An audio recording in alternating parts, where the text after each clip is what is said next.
Thank you very much. Dr. Califf, I have a series of questions that go to the heart of the recent court decision in Texas on mifepristone. First, are FDA's regulatory decisions based on sound science? Yes, the latest available science with the best methods that we can find by civil servants who have no financial conflicts. Second, are political or economic considerations weighed in your drug approval process? No. Of course, we're all human beings. We're aware of the discussions that go on, but that decision-making process is protected. Political appointees, even the commissioner, who's me, I'm a political appointee. Think of myself as a doctor, but I'm politically appointed. We don't influence those decisions or intercede except in very rare circumstances. Third, has this abortion drug been on the market for more than 2 decades? Yes, 23 years, I think. And has it been used by millions of women during that period? Many millions. Let me read you a quote that was included in a filing by some physicians who were challenging the process by which the FDA approved this drug. These doctors say, for nearly a quarter century, the FDA and the manufacturer have brazenly flouted the law and applicable regulations, disregarded holes and red flags in their own safety data, intentionally evaded judicial review, and continually placed politics above women's health. Could you comment on that statement? As I said, we use the latest science, the best data to make our decisions, and these sorts of influences you're describing are protected within the FDA by the system for all drugs, not just this one.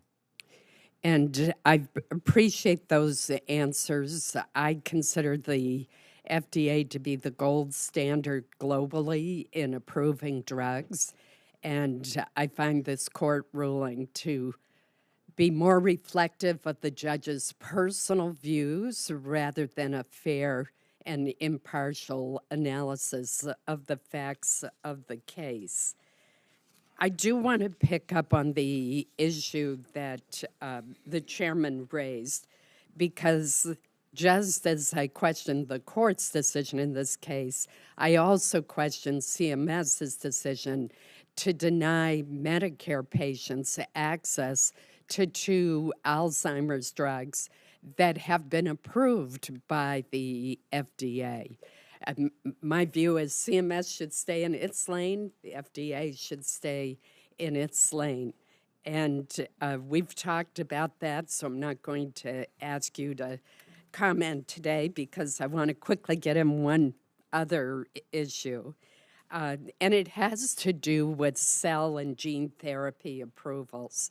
Almost 5 years ago, the FDA issued a forward-looking statement on the future of cell and gene therapy approvals and new policies to advance their development. The FDA stated its intent to maximize use of expedited programs, including accelerated approval to review gene therapies for serious life-threatening diseases. And this subcommittee's bill included language last year to further encourage FDA to bring urgency to the gene therapy. In 2021, you stated that you are a fan of accelerated approval for the right conditions. And as we've also talked, I believe that you are sincere in your belief and that there's great promise here. However, what I am frequently hearing is that the FDA's Center on Biologics has put clinical holds without explanation on some promising cell therapy developments. Do you agree that there's a problem there? Well, I want to acknowledge that I think there are some issues there that need to be worked out. This was recognized in the user fee agreements that were just concluded and you all passed just last year, which are now going into effect. We're going to be hiring 150 to 200 people in this area under the leadership of Dr. Marks, who I think you'd agree has done a remarkable job with vaccines, and now this is going to be a big focus of attention. I would emphasize when it comes to clinical holds, it's not just that something is going wrong with a patient. Often it has to do with the integration of manufacturing, and a lot of the companies are startups without robust manufacturing facilities. So there's a lot of work to go on, but we agree that this is an area we've got to move along more quickly. I know, like everyone else, you all talk about FDA approvals. I always feel like I need to emphasize we also don't approve a lot of things. If they aren't safe and effective, if the risks outweigh the benefits, it's our job to stop those. But I do acknowledge that there's an issue here that we're addressing. Thank you. Thank you, Mr. Chairman.